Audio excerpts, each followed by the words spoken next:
Praise the Lord. ஆண்டவராக இயேசு கிறிஸ்துவின் நாமத்தினாலே இந்த உன்னத பல நிகழ்ச்சிக்கு உங்களை அன்போடு கூட நான் வரவேற்கிறேன். கர்த்தர் உங்களை ஆசீர்வதிப்பாராக. இந்த நாளினுடைய ஆண்டவருடைய வசனத்தை நாம் பார்க்க போகிறோம். சங்கீதங்களின் புஸ்தகம் 18வது அதிகாரம் 30வது வசனத்தை நாம் வாசிக்கிறேன். தேவனுடைய வழிகள் உத்தமமானது, கர்த்தருடைய வசனம் புடமிடப்பட்டது, தம்மை நம்பியிருக்கிற அனைவருக்கும் அவர் கேடகமாயிருக்கிறார் என்று சங்கீதக்காரன் சொல்லுகிறார். கர்த்தரை நம்பி இருக்கிறவனுக்கு அவர் கேடகமாய் இருக்கிறாரா.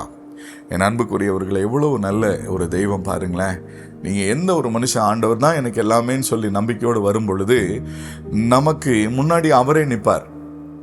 நமக்கு முன்னாடி அவர் நின்று என்ன செய்கிறார்னா, ஏன்னா நான் ஆண்டவரை நம்பி இருக்கிறேன், நான் அவரை சார்ந்து இருக்கிறேன். அப்பொழுது அவர் நமக்கு இந்த கேடகம் என்பது உங்களுக்கு எல்லாருக்கும் தெரியும்.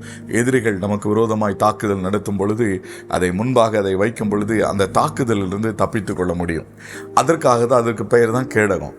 இப்போது கர்த்தர் இந்த தாவீதுடைய நம்பிக்கை என்னன்னு கேட்டிங்கன்னா, அவர் கேடகமாக இருக்கிறாரா. தாவீதுக்கு கேடகம் யாரு? கர்த்தர்.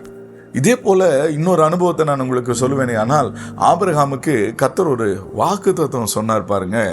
அது நல்ல ஒரு அற்புதமான வசனம் பாருங்களேன்.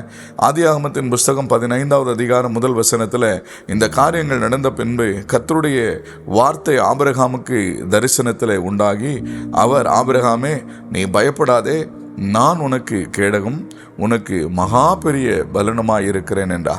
அப்போ ஆபிரகாம்கிட்ட சொல்லாரு கர்த்தர், நான் உனக்கு கேடகம்பா. உன்னை என்னை தாண்டி தான் ஒருத்தன் உன்னை தொட முடியும், என்னை தாண்டி தான் ஒருத்தன் உன் மேலே கை வைக்க முடியும். நானே உனக்கு கேடகமாக இருந்து உனக்கு விரோதமாய் வருகிற, உன்னோட யுத்தம் செய்ய வருகிற, உனக்கு விரோதமாய் பேசுகிற வார்த்தைகள், உனக்கு விரோதமாய் அனுப்பப்படுகிற எந்த ஒரு செய்வினை, பில்லி சூன்யங்கள், மந்திரவாதங்கள், உனக்கு விரோதமாய் உருவாக்கப்படுகிற எந்த ஒரு ஆயுதமும் வாய்க்காதே போகும். ஏன் என்று சொன்னால், கர்த்தர் கேடகமாய் உனக்கு முன்னாடி இருக்கிறாரே. எல்லாவற்றையும் உனக்கு விரோதமாய் அனுப்பப்படுகிற அத்தனை விஷயங்களை அவர் தடுத்து, அவர் உனக்கு பாதுகாத்து உன்னை நடத்துவதற்கு இந்த நல்ல தெய்வம் உங்களுக்கு கேடகமாக இருந்து ஆண்டவர் உங்களை நடத்துவார். உங்களுக்காக நான் ஜெபிக்கட்டுமா? நல்ல ஆண்டவரே, இயேசு கிறிஸ்துவின் நாமத்தினாலே, ஆண்டவரே, அருமையான தாவீது கர்த்தர் மேல் நம்பிக்கை வைத்திருந்தார். அவர் சொல்லுகிறார், கர்த்தர் என் கேடகம் என்று சொல்லி. ஆபிரகாமுக்கு நீங்கள் சொன்னீங்க, நானே உனக்கு கேடகமாக இருக்கிறேன், எல்லா ஆபத்துகளுக்கும், விபத்துகளுக்கும், தீமைகளுக்கும் விலக்கி பாதுகாக்கிற கேடகமே, உமக்கு நன்றி செலுத்துகிறோம்.